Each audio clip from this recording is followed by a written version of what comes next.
What the scariest true story you know? I grew up in a funeral home. I helped out in the office. When I was about 15, we got a call from a man whose wife and infant baby had been murdered in cold blood. There were very few clues. It made headlines. Cops set up surveillance at the viewing. It was heartbreaking, as the mother was holding the baby in her arms. I was asked to take the flower cards and periodically get the husband and ask if he recognized the names. I then photocopied them and put them back. I did it because I was a your kid, your people knew me, and I was unobtrusive. I talked to the husband quite a bit. He seemed devastated and shaken. The cops told me they had an eyewitness to someone leaving the house the day of the murder. The witness was a 3-year-old girl. She recognized the man leaving. It was the husband's best friend. Turns out that the friend and the husband had made a pact to kill each other's families and run off with their secretaries. The little girl identified the friend, and I guess one of them cracked. They both went to jail on multiple counts, all on the testimony of a 3-year-old. I still cannot believe to this day that that man stood right beside me multiple times, and I had no clue.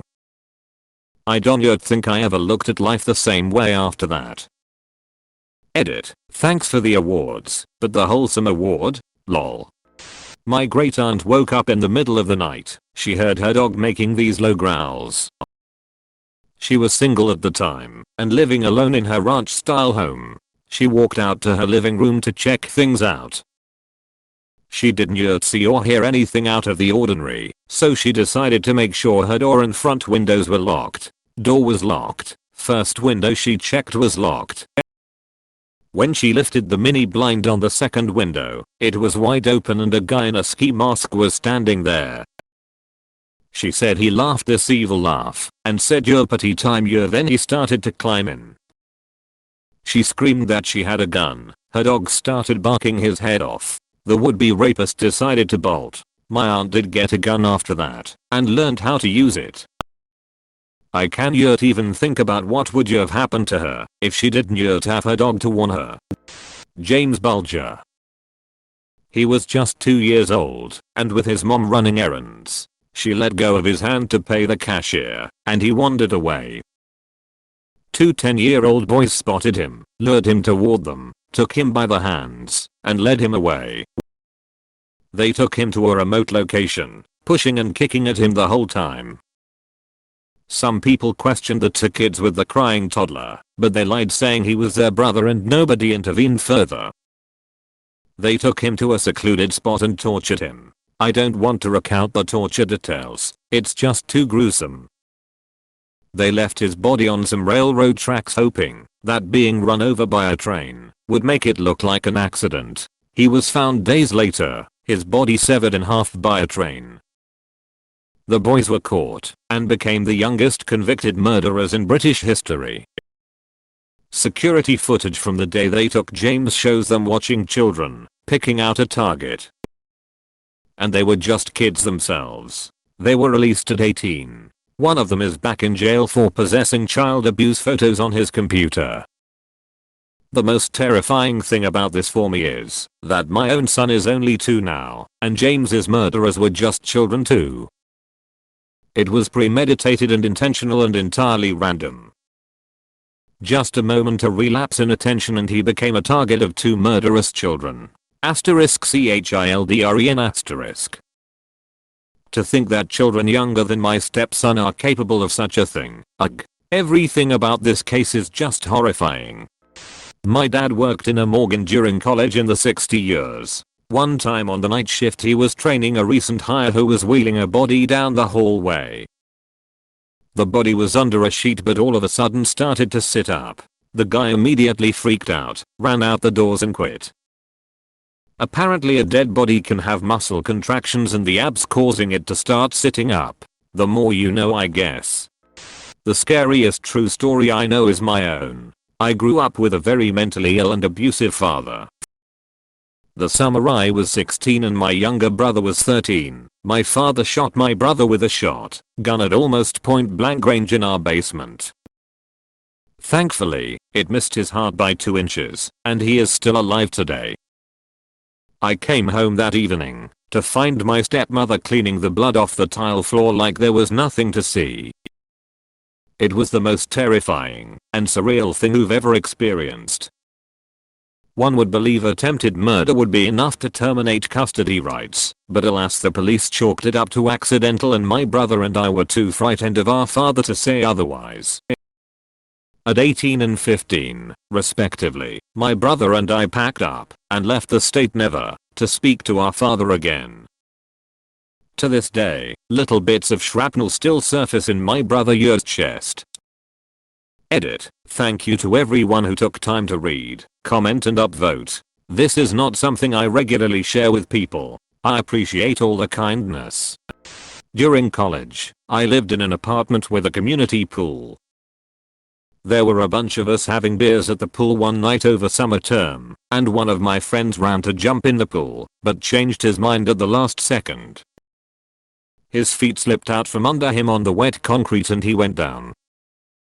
He broke his neck in the edge of the pool, never walked again, and had extremely limited upper body function. I watched someone's life be ruined and it was terrifying. Listen to the lifeguard and walk. Copied from Wikipedia.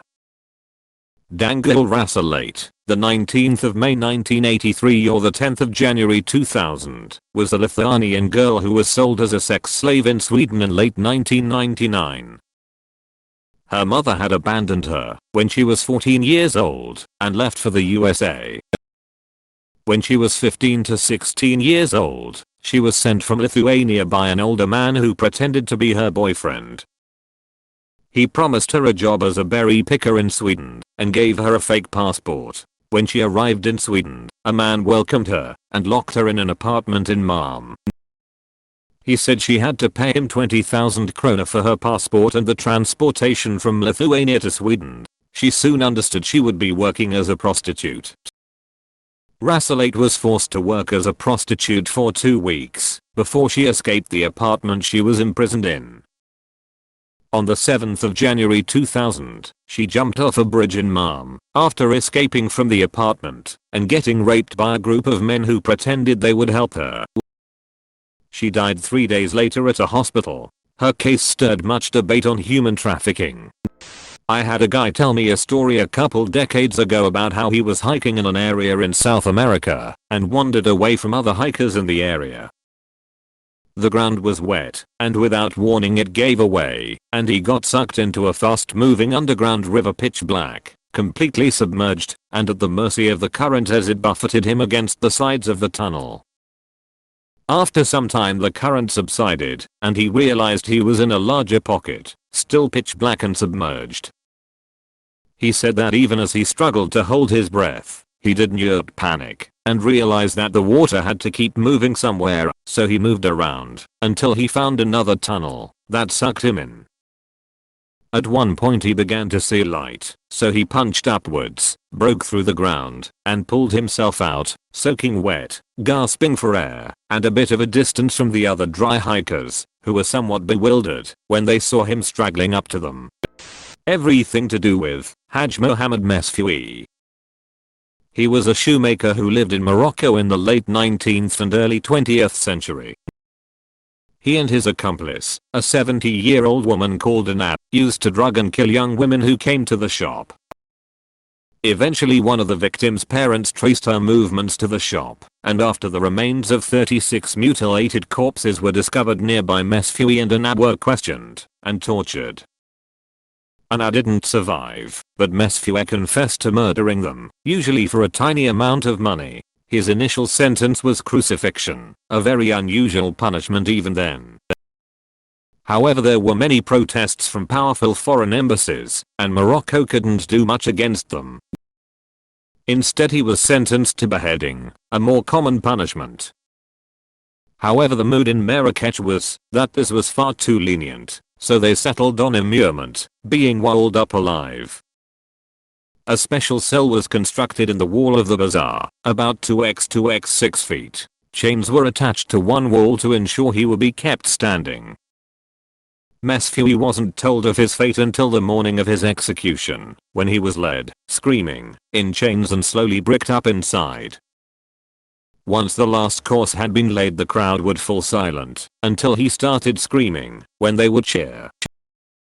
He screamed nearly constantly for 2 days. On the third day he fell silent.